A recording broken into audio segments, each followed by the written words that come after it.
Uma das coisas a respeito de Hitler na vida dos judeus que a gente precisa entender por que Deus permitiu que os judeus passassem o que passaram nas mãos de Hitler. A gente tem que analisar lá atrás algumas questões. Acredita-se que de Malaquias até Mateus foram 400 anos que Deus não enviou profeta. Só que uma fala de Jesus chama a atenção quando ele diz assim: Jerusalém, Jerusalém, que mata os profetas e apedreja os que os envio. Quantas vezes eu quis juntar vocês como a galinha junto seus pintinhos debaixo das suas asas, mas vós não quiseste. Eu imagino que, que não existe na Bíblia essa parte onde os profetas eram apedrejados e eram mortos, porque os profetas são citados na Bíblia. Eu não fiz um estudo aprofundado sobre isso, mas e se de fato Deus, nesses 400 anos, enviou profeta, só que esse profeta tinha uma mensagem diferente do que a sociedade queria, alguns, as autoridades, né? Que era talvez a questão da luta contra o Império Romano.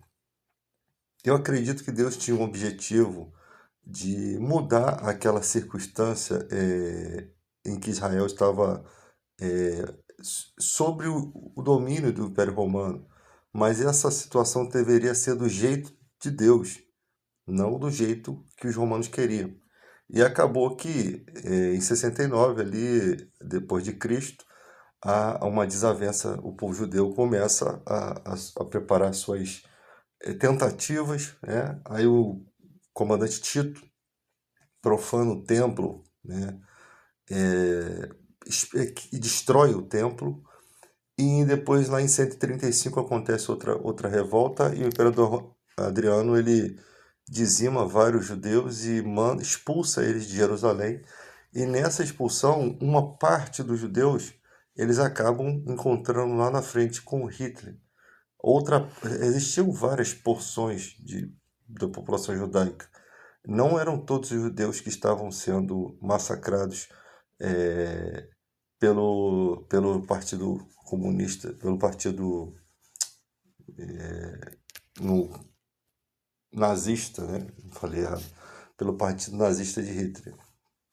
Então, será que Deus não enviou esses profetas nesses 400 anos? E de fato, aquilo que Jesus fala, os judeus fizeram. E por conta disso eles estão fazendo guerras por conta própria e acabaram perdendo a batalha, mesmo sendo Israel, mesmo tendo o arcanjo Miguel é o guarda de Israel, mesmo tendo a direção de Deus ali no início, mesmo tendo Deus como aquele povo escolhido para cumprimento de profecias apocalípticas, não significa, né? Não significa que Israel vença todas as batalhas.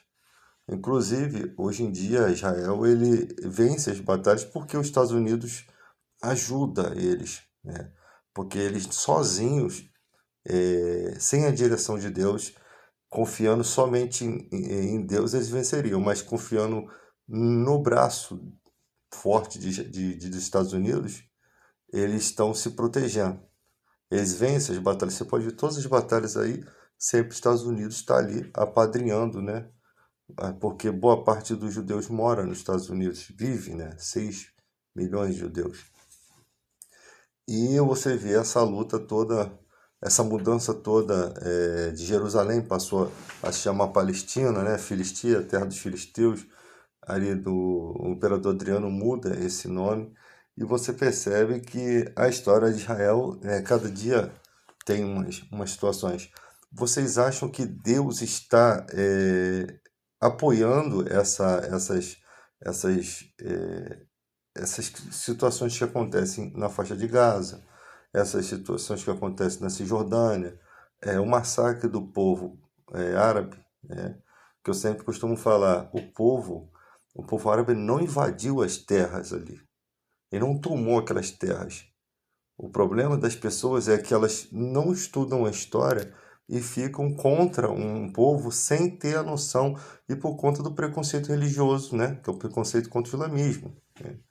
porque o islamismo, o judaísmo e o cristianismo são as três religiões abraâmicas, tá?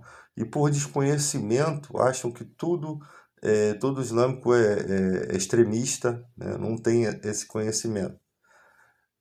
E ali você percebe que lá em 638, né, os árabes vieram com a expansão do islamismo, isso é uma verdade, tanto que as mesquitas islâmicas, elas estão lá há muito tempo, elas estão lá há muitos anos contando aquela história. E eles vieram porque aquela terra, ela estava sob o domínio da Liga das Nações. Então foi permitido esse espaço.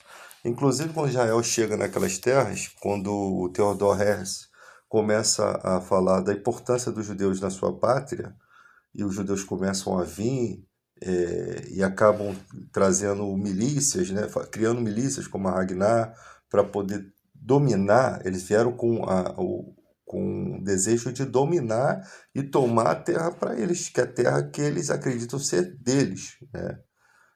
Sendo que eles foram os que menos viveram naquela terra. Eles foram expulsos, né? Em 135, de 135 para 638, quando os árabes vieram, olha quanto tempo tem isso. Essa terra ficou. Os turcos estavam ali, né, no Império Otomano, mas perderam as suas propriedades por conta do apoio que eles deram à Alemanha nazista, né? Então eles perderam, como castigo, eles perderam todas as propriedades.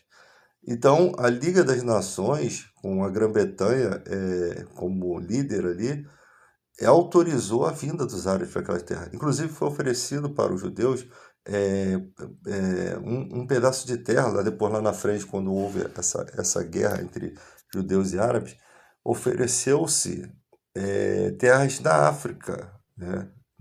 No continente africano. Mas eles não quiseram, eles queriam a terra ali.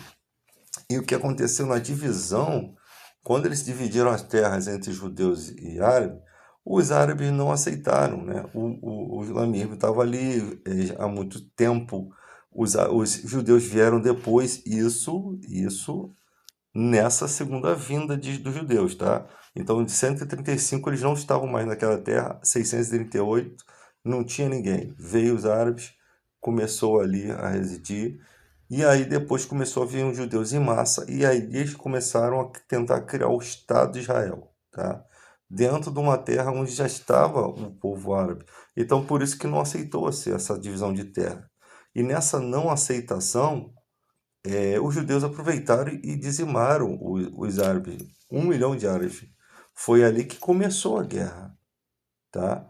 Porque os judeus dizimaram e tomaram as terras que estavam divididas pela Liga das Nações, eles dizimaram e tomaram as terras, ou seja, eles descumpriram uma regra, estava sendo dividida a terra. Cara, eles tinham que permanecer na terra que eles estavam e não tomar as partes e expulsar aqueles árabes. E ali começou-se as guerras. E desde lá para cá, o povo árabe já não teve mais sossego, né?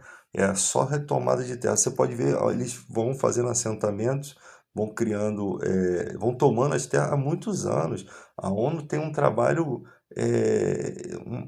porque a ONU sempre sempre reclamou essa questão dos judeus de Israel sempre está tomando as terras do povo árabe, expulsando. Isso acontece, ó, há muito tempo. E ali, com o pretexto da guerra na Ucrânia, os Estados Unidos podendo financiar armas, surge uma situação, né, que eu acho que isso para mim foi uma armação, tá? Os caras invadem, né? O Hamas invade ali, faz tudo aquilo, que dá a impressão que o Hamas está trabalhando em prol dos judeus, em prol de Israel, né? Eu não digo judeus porque totalmente não é a população toda que está a favor dessa situação do Benjamin Netanyahu. Pelo contrário, quando esse premier sobe ao poder, nunca mais teve acordo de paz entre os árabes e os judeus, tá? E Israel. Então sempre existiu ali um acordo de paz. E esse Netanyahu, o surgimento dele, a ligação dele com uma espécie de nazismo também, que você tem que estudar a história dele, faz com que haja uma mudança naquilo ali, naquele quadro. Que tem muitos judeus, muitos israelitas, que não que não concordam com esses massacres, tá? Não concordam. E tem gente que, quando discorda, são expulsos de suas terras. Então, a democracia ali não funciona como se pensa. Então, a gente não sabe qual vai ser o desenrolar dessa história, né? Porque tem uma população árabe em volta, a situação que o povo muçulmano, eles são divididos. São 2 bilhões de muçulmanos no mundo, tá? Mas eles são divididos entre a própria religião, né? Sunitas e xiitas. Então, só que vai ter uma hora que eles vão se unir por um propósito, tá? E o problema são os lugares onde tem os extremistas, né? Aqueles que estão dispostos a lutar uma batalha sangrenta, tá? Porque você percebe que o povo árabe não é um povo, ele é um povo pacífico, ele não é um povo que tem eles nem no Alcorão, eles têm esse pensamento de guerra, tá? Porque no próprio Alcorão ensina que se o teu adversário futuramente quiser a paz com você, ele vai ter a paz, isso está no Alcorão. É lógico que quando começam a se infiltrar os extremistas e mudar a ideologia, você vai ter locais que têm totalmente na liderança esses extremistas. Então, quando o extremista está na liderança, por mais que a população seja pacata, ela acaba tendo que seguir junto com a corrente, né?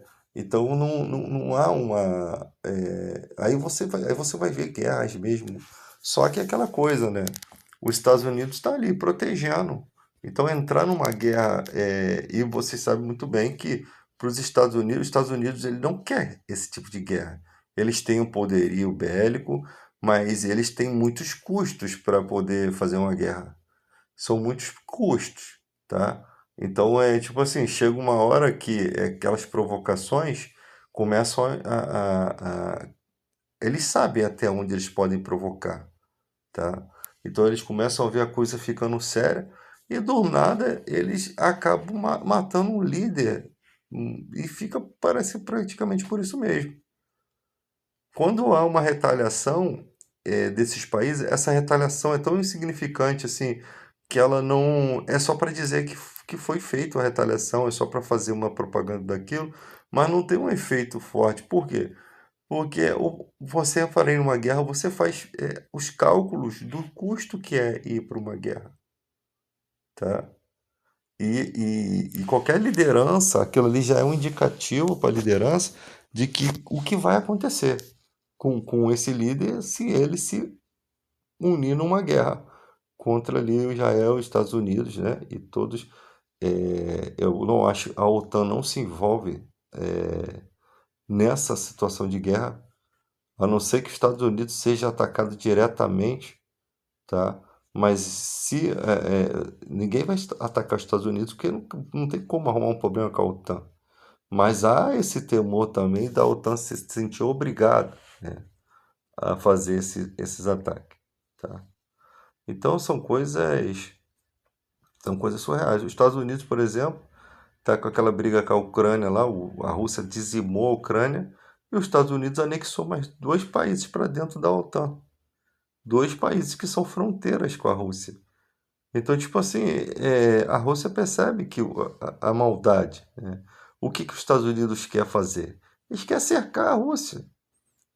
E foi o que aconteceu. Só que a briga, o Putin não está de fato disposto ele tem que mostrar força, né? Ele vai mostrar força, mas ele não está. Ele sabe que ele não vai entrar numa guerra contra a OTAN.